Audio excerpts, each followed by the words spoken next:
আমার মনে হয় প্রতি ম্যাচে ইমপ্রুভের জায়গা আছে। আমার মনে হয় যে আমি খেলাটা শেষ করে আসতে পারতাম, বা হৃদয় খেলাটা শেষ করে আসতে পারতো। সো এই জায়গাগুলোতে তো অবশ্যই ইমপ্রুভমেন্টের জায়গা আছে বড় টিমের সাথে যদি আমরা জিততে চাই। আর শুরুর দিকে আমার মনে হয় এখানে তো অলওয়েজ চ্যালেঞ্জিং থাকে নতুন বলটা, তো হইতেই পারে একটা দুইটা দিন টপ অর্ডাররা রান করবে না, এটা হতেই পারে, বাট এটা নিয়ে খুব বেশি চিন্তিত না, কারণ এরকম কন্ডিশন এটা হতেই পারে। একটা বিষয় হচ্ছে যে আমরা দেখলাম যে মিরাজকে 40 ওভারের পর বোলিং আনানো, I'm pretty sure that আপনার জন্য অ্যান্সার করা একটু difficult. Still I'll be asking, what was the initial thought process? আমরা অনেক আগে থেকে চিন্তা করছিলাম, মানে ক্যাপ্টেন চিন্তা করছিল, কথা হচ্ছিল সবার মধ্যে যে মিরাজকে আনা যায় কিনা, বাট তাইজুল ভাইয়ের উপরে ট্রাস্টটা বেশি ছিল।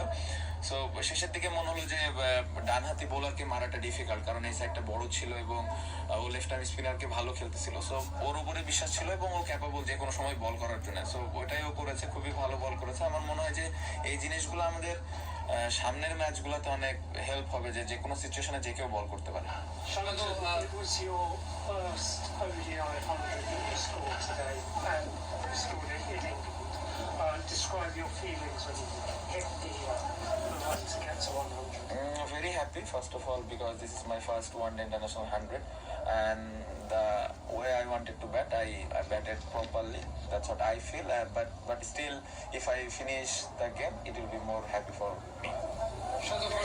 আমার জামাই তিনি হাফেজ আল হাজারে পড়াশোনা করেছেন, আমেরিকাতে ইঞ্জিনিয়ারিং এ তিনি 96 মার্কস পেয়েছেন প্রত্যেকটা সাবজেক্টে, এবং সুপ্রিয়া বিশ্ববিদ্যালয় হার্ভার্ডে এবং এমএ তে 5 পেয়েছেন।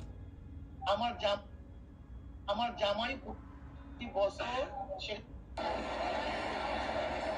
আপাত দৃষ্টিতে বঙ্গোপসাগর এক শান্ত সুনীল বিস্তৃত জলরাশি হিসেবে চোখে ধরা পড়লেও বিশ্বের ইতিহাসে যত ভয়ঙ্কর সামুদ্রিক ঘূর্ণিঝড় উপকূলে আঘাত এনেছে তার বেশিরভাগেরই উৎপত্তিস্থল এই সমুদ্র। জানুয়ারিতে এই বিস্তীর্ণ জলরাশি শান্ত সুনীল, কিন্তু গ্রীষ্মে যেন ফুঁসতে থাকা ঘোলা জলের সমুদ্র দানব। ওয়েদার আন্ডারগ্রাউন্ড নামের একটি ওয়েবসাইটে বিশ্বের 36টি সবচেয়ে ভয়ঙ্কর মৌসুমী ঘূর্ণিঝড়ের তালিকা রয়েছে। এই তালিকায় 26টি ঘূর্ণিঝড়েরই উৎপত্তিস্থল বঙ্গোপসাগর। এরই ধারাবাহিকতায় আরেকটি ভয়ঙ্কর ঘূর্ণিঝড় ধেয়ে আসছে উপকূলের দিকে। আবহাওয়াবিদদের ধারণা মোখা নামের এই ঘূর্ণিঝড়টি রোববার অতিক্রম করবে বাংলাদেশ ও মিয়ানমারের উপকূল ভাগ। বিশ্বের মোট মহাসাগরীয় অঞ্চলের মাত্র 0.6% স্থান অধিকার করে আছে বঙ্গোপসাগর, কিন্তু এর তটরেখা বিশ্বের সবচেয়ে ঘনবসতিপূর্ণ সমুদ্র উপকূল, যেখানে বাস করে প্রায় অর্ধশতকোটি মানুষ। তাই ঘূর্ণিঝড়ে হতাহতের ঘটনাও বেশি হয় এই সমুদ্রকে ঘিরে, আর এর প্রধান কারণ জলোচ্ছ্বাস। বঙ্গোপসাগরে সংঘটিত ঘূর্ণিঝড়ের একটি বিশেষ বৈশিষ্ট্য হলো জলোচ্ছ্বাস। কখনো কখনো এই জলোচ্ছ্বাসের উচ্চতা উঠে যায় 10 মিটার পর্যন্ত। আবহাওয়াবিদদের মতে সামুদ্রিক জলোচ্ছ্বাস সবচেয়ে ভয়ঙ্কর হয়ে ওঠে অবতল আকৃতির অগভীর বে বা উপসাগরে। মৌসুমী ঘূর্ণিঝড়ের তীব্র বাতাস যখন এরকম জায়গায় সাগরের পানিকে ঠেলতে থাকে, তখন ফানেল বা চোঙ্গার মধ্যে তরল পদার্থ যে আচরণ করে, এখানেও সেই রকম ঘটনাই ঘটে। সাগরের ফুসে ওঠা পানি চোঙ্গা বরাবর ছুটতে থাকে। বঙ্গোপসাগরের জলোচ্ছ্বাসের কারণও সেটাই। ভূতাত্ত্বিকদের মতে বঙ্গোপসাগরের ত্রিভুজাকৃতি এবং এর অগভীর তলদেশী ঘূর্ণিঝড়ে জলোচ্ছ্বাস সৃষ্টি হওয়ার প্রধান কারণ।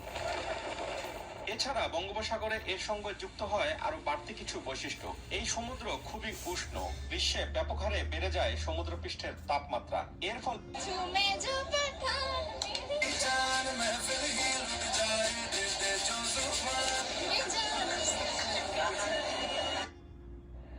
আসসালামু আলাইকুম, ওয়ালটন এসি প্রেজেন্টস কুইক টকে সকলকে আমন্ত্রণ।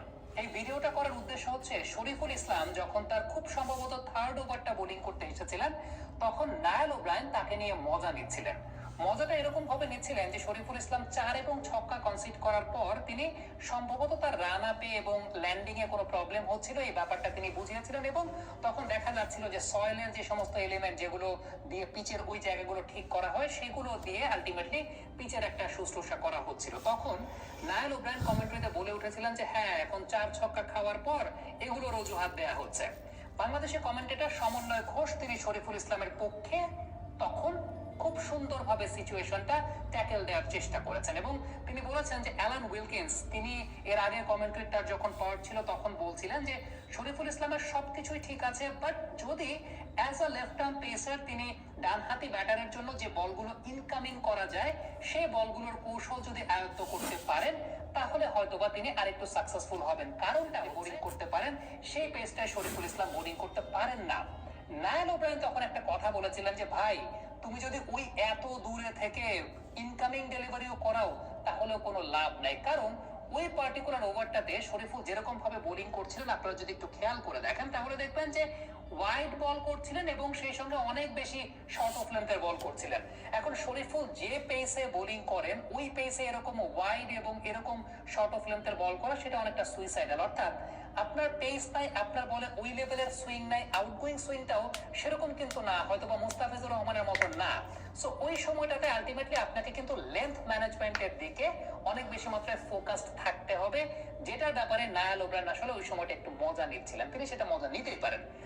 শরীফুল যখন তার পরবর্তী স্পেলে একটা গ্যাপের পর আবার ফেরত এসেছিলেন আমরা দেখতে পেয়েছিলাম শরীফুল তখন তার লেন্থ এবং লাইন ম্যানেজমেন্টের জায়গাটা ভালো বোলিং করছিলেন, উইকেট করিডোর থেকে ছোট্ট করে আউট সুইঙ্গার টাইপের বল করছিলেন বা আউটগোয়িং মুভমেন্টের বল করছিলেন।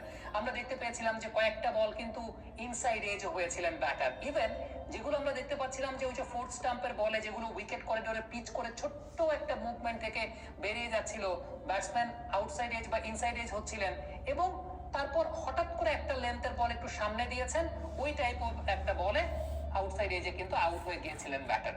সো এই জায়গাটা তার একটা কামব্যাক কিন্তু আমরা দেখতে পেয়েছি। দ্যাট মিনস ওই যে বিষয়টা বলা হচ্ছিল বা সমন্বয় ঘোষ যেভাবে বলছিলেন যে ইয়াং একজন পেস বোলার এখনো শেখার অনেক কিছু বাকি আছে, ওই শেখার জায়গাটা কিন্তু ঠিক তার পরবর্তী স্পেলেই শরীফুল ইসলাম ধরতে পেরেছিলেন। বাট লাস্টের দিকে স্পেলে যখন আসলেন ওই সময়টাতে ব্যাটার এমনিতেই চালিয়ে খেলবেন, তখন আপনার কি কি প্রয়োজন? তখন আপনার ভ্যারিয়েশনে অ্যাকুরেসি প্রয়োজন।